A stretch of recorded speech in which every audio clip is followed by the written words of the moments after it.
Moi, ce que je rêve, tout simplement, je souhaite, c'est d'avoir un toit, d'être un petit peu chez moi, et puis pouvoir vivre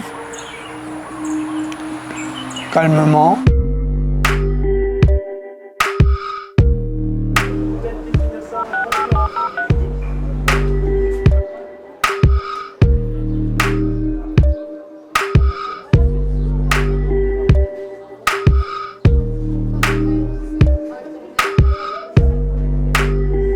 Bonjour.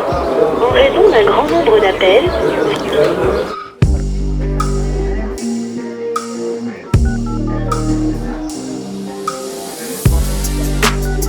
Quand j'ai la ligne, on me dit qu'il n'y a pas d'assez d'argent. Donc je dois recommencer à zéro. On sent bien que la tendance va en augmentant. Ce qui nous inquiète, nous, on voit qu'on a de plus en plus de diverses typologies de publics qui fréquentent notre boutique. Ça va de la personne qui est à la rue, à la personne qui est hébergée chez des tiers ou en structure, à la personne qui est logée mais isolée dans son logement et qui n'arrive plus à joindre les deux bouts. Il y a nécessité à ce que les pouvoirs publics puissent prendre la mesure de l'urgence de ces personnes qui sont en grande errance et en grande difficulté, que ce soit psychologique qu'économique. On sent bien que depuis plus d'1 an, les solutions d'hébergement d'urgence ont du mal à être pourvues.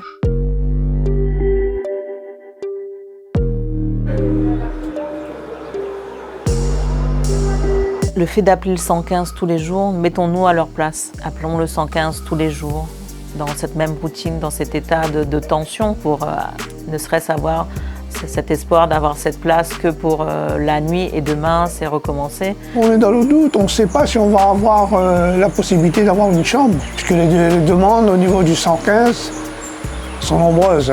Alors, ça nous fait du stress, ça nous fait des tracas. Et d'ailleurs, ça se remarque.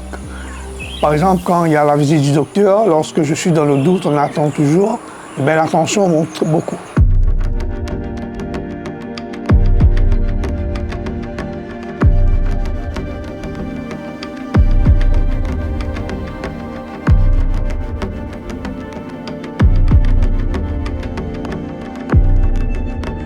Nous avons pris le relais des travailleurs sociaux de l'hôpital pour que monsieur puisse recouvrir ses droits à la retraite, pour qu'il puisse aussi également avoir des droits à la sécurité sociale, des droits santé. La grande difficulté pour ce monsieur, c'est que sans ressources, il ne peut prétendre à pouvoir obtenir un logement de manière durable. Il fréquente la boutique de manière quotidienne, appelle le 115 de manière quotidienne.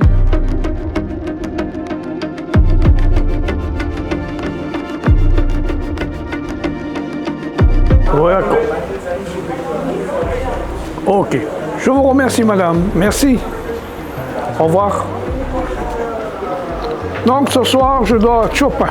Moi, personnellement, mon temps, je passe surtout à la boutique de solidarité parce que je sais que je pourrais avoir de l'aide pour pouvoir faire ce que je dois faire. La boutique Solidarité de la Fondation Abbé Pierre est devenue un peu une famille pour moi. Donc, on vient le matin, on prend notre petit déjeuner. Ensuite, si on a la lessive à faire, on peut le faire. Il y a 2 styles de journée. Il y a les styles de journée de la semaine, du lundi au vendredi, parce que nous avons la boutique Solidarité qui est ouverte. Et il y a les styles de journée du week-end, samedi, dimanche, où là vraiment c'est très très dur. On est obligé de tout chercher. Le petit déjeuner, le dîner le soir. Le buffet et l'armoire qui est sur le dos. Dans le buffet, nous avons des gâteaux, de l'eau, un petit peu de jus, puis il y a les médicaments. Et dans l'armoire, il y a mes vêtements et mes papiers. On n'en a pas de moyens, on est obligé d'aller quémander un peu pour pouvoir manger convenablement. On rencontre d'autres personnes qui sont également dans la même situation que nous. Avec ça, on converse, on essaie de voir,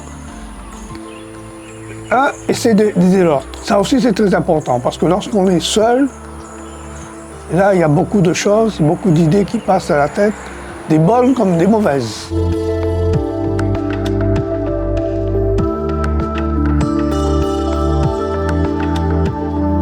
Ça peut arriver du jour au lendemain, je dirais. Parce que moi-même, je ne m'attendais pas, de par ma profession, qu'aujourd'hui je serais dans cette situation-là. Moi, ce que je conseille aux gens, au public, c'est de répondre, de tenir la conversation, le dialogue avec quelqu'un qui est dans la rue, un sans domicile fixe, est très important pour la personne. Les associations, ils avancent, mais ils n'ont pas les moyens qu'il faut. C'est les moyens financiers pour pouvoir améliorer la situation, pour pouvoir aider ces gens-là à trouver un logement, à meubler leur logement. Moi, ce qui me motive aujourd'hui, c'est déjà d'être toujours vivant, de continuer, et peut-être, lorsque j'aurai eu ma retraite, je pourrais peut-être aussi m'inclure dans des associations pour aider ceux qui sont en difficulté, vous voyez.